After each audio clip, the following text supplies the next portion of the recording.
Bonsoir à toutes et à tous, ravi de vous retrouver sur 8 Mont-Blanc, il est 18h, c'est l'heure du journal préparé par l'ensemble de la rédaction. Voici les titres de ce mardi 18 octobre 2022. Ce mardi était synonyme de grève générale partout en France, nos départements n'ont pas fait exception. Plusieurs rassemblements ont eu lieu. Exemple à Chambéry dans ce journal où Lucas Ruche a rencontré des manifestants qui soutiennent les grévistes des raffineries.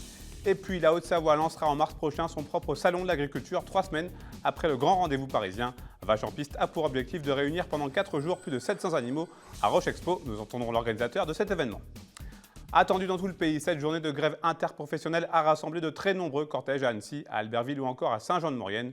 Lucas Ruche s'est rendu à Chambéry. Il a rencontré des manifestants qui soutiennent les nombreux grévistes dans les raffineries et qui défendent ainsi le droit fondamental de faire grève, un droit essentiel selon eux pour parvenir à améliorer les conditions salariales. Reportage. 5,7 milliards d'euros. Voilà le bénéfice réalisé par l'entreprise pétrolière Total lors du premier trimestre 2022. Un chiffre ahurissant pour bon nombre d'employés, touchés de plein fouet par l'inflation record. Pour cette nouvelle journée de grève intersyndicale, nombreux manifestants affichaient ainsi un message de soutien pour le personnel gréviste des raffineries. Si vous voulez, avec les bénéfices que se sont faits les entreprises comme Total, les milliards qui envoient l'ensemble des bénéfices, et que les salariés ne sont pas augmentés, au bout d'un moment, l'injustice elle est flagrante, elle est très marquée. Donc à un moment donné, c'est normal que les gens ils descendent dans la rue. Outre l'indexion de tous les salaires, les manifestants souhaitaient aussi aujourd'hui défendre le droit de grève, un droit fondamental pour de nombreux travailleurs. Si on n'a pas de droit de grève, si on n'a pas cette possibilité de pouvoir faire opposer un rapport de force, on n'obtiendra pas d'augmentation de salaire. C'est ce qu'on voit déjà depuis des années. On a de l'espoir pour que ça change, on a de l'espoir pour que ces gens soient entendus et que le mépris de classe, que le mépris du gouvernement cesse, qu'on puisse enfin obtenir quelque chose et malheureusement sans grève, sans bloquer et sans contraindre les citoyens à des choses contraignantes, on peut arriver à rien et on est obligé de passer par là, alors je suis là pour soutenir aussi. Enseignants, cheminots, employés du médico-social ou encore ouvriers, de nombreuses branches différentes s'étaient donné rendez-vous pour la manifestation de ce mardi. Le mouvement de grève, effectivement, on espère qu'il va réussir à se généraliser. Vraiment, on espère qu'on va réussir à avoir quelque chose qui va grossir. Alors, je vais me faire huer, mais j'espère qu'on va réussir à avoir quelque chose aussi fort qu'on pourrait avoir eu, enfin ce qu'ont eu les premiers jours des Gilets jaunes. C'était, je trouve, quand même quelque chose de joli. Gilets jaunes, gilets rouges ou tout autre mouvement, seul l'avenir nous dira si ces revendications prendront ou non de l'ampleur au fil des prochaines semaines. Un mot de politique. Ce lundi soir se tenait un nouveau conseil municipal de la ville d'Annecy à Cap-Péria. À l'ordre du jour, un point sur le travaux des haras ou encore le plan de sobriété mis en place par la municipalité. La séance a néanmoins été agitée puisque les 3 groupes de l'opposition ont quitté la salle à la suite d'un vote portant sur la désignation de représentants annéciens au sein du conseil d'administration de la CIBRA, leur nombre passant de 6 à 3. Parmi ces élus qui ont souhaité montrer leur mécontentement, Denis Dupertuis, le président des Annéciens, on l'écoute. Or, hier soir, le maire, François Astorg, a décidé que les 3 postes iraient à la majorité uniquement et plus aucun poste à l'opposition. Donc nous avons souhaité montrer, notre mécontentement par rapport à ce déni de démocratie. Je rappelle qu'on est tous ensemble représentants des Annéciens, y compris les oppositions, et y compris surtout les 2 membres de l'opposition, en particulier Antoine Grange pour notre groupe et puis Philippe Chamosset pour un autre groupe d'opposition, qui ont fait un travail remarquable depuis 2 ans au sein du conseil d'administration, en faisant des propositions, en étant présents. Et là, tout d'un coup, ils sont, mis sur la touche d'une manière purement politicienne. On a proposé ensuite des votes pour laisser encore une fois à la majorité la possibilité de faire rentrer un membre de l'opposition. Ils ne l'ont pas souhaité.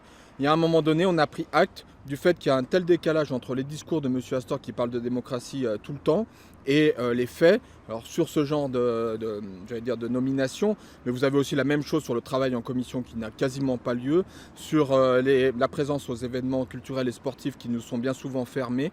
Je crois qu'aujourd'hui, il y a un vrai déni de démocratie et que M. Astorg fait beaucoup de discours mais assez peu d'actes. Que tous les groupes d'opposition hier quand même, avec des sensibilités différentes, parce qu'on n'est pas tous pareils, décident de quitter un conseil municipal, oui c'est fort. Et j'ajoute que François Astorg, le maire d'Annecy, a réagi à cet incident dans un tweet en déclarant, je cite, qu'il regrettait la décision de certains membres de la minorité de quitter le conseil municipal actuellement en cours.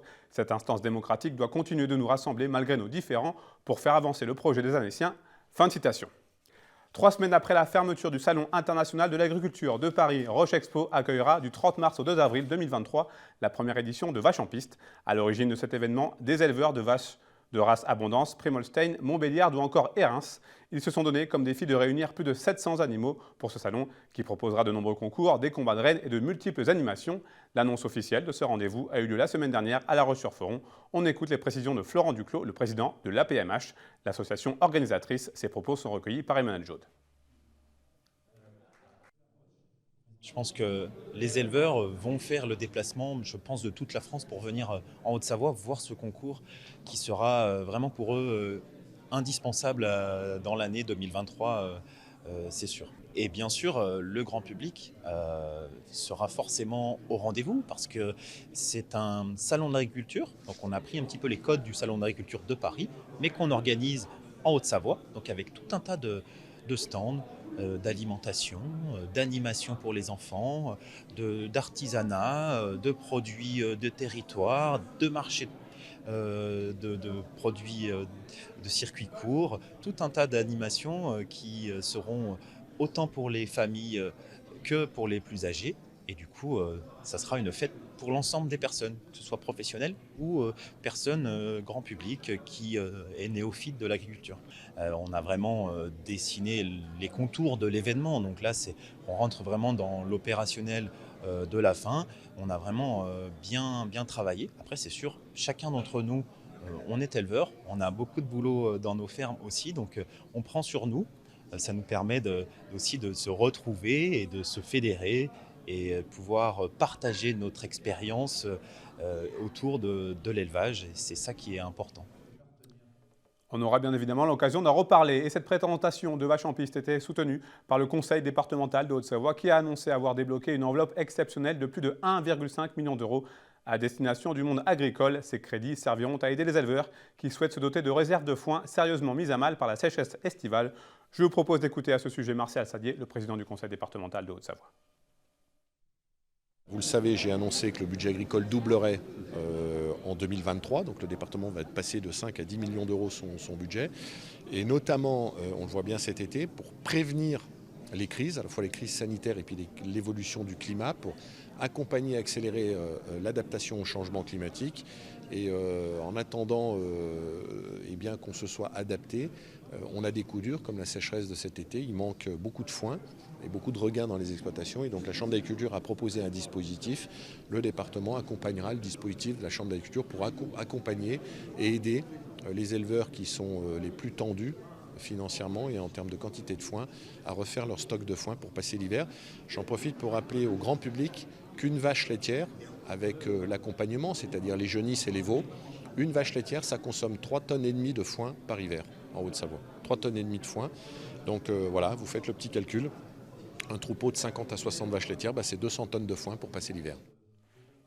Vous aviez peut-être l'habitude d'aller skier sur le glacier de la Grande Motte à Tignes une fois l'automne venu. Vous faites donc peut-être partie des déçus. Mais après un été caniculaire, les responsables de la station ont préféré ne pas prendre de risques, la sécurité des skieurs n'étant pas garantie. Il faudra donc patienter jusqu'au 26 novembre prochain et l'ouverture officielle du domaine. On écoute les explications de Frédéric Porte, le directeur de Tignes, joint plus tôt dans l'après-midi. Alors, ça a été une décision assez naturelle, puisque les conditions d'enneigement et de sécurité n'étaient pas réunies, et bien assez naturellement, par esprit de responsabilité, on a décidé de ne pas ouvrir. Cette décision, elle était anticipée depuis de longues semaines, j'allais dire quasiment depuis la fin de l'été.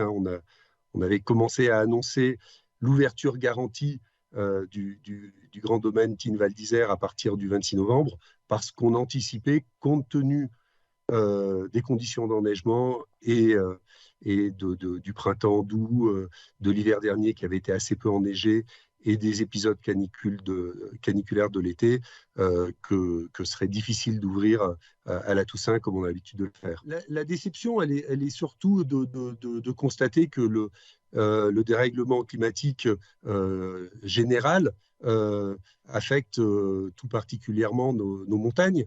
Bien sûr, c'est une déception de ne pas pouvoir offrir ce produit ski à Tignes à la Toussaint. Néanmoins, on a une offre de séjour qui est assez agréable, assez sympathique.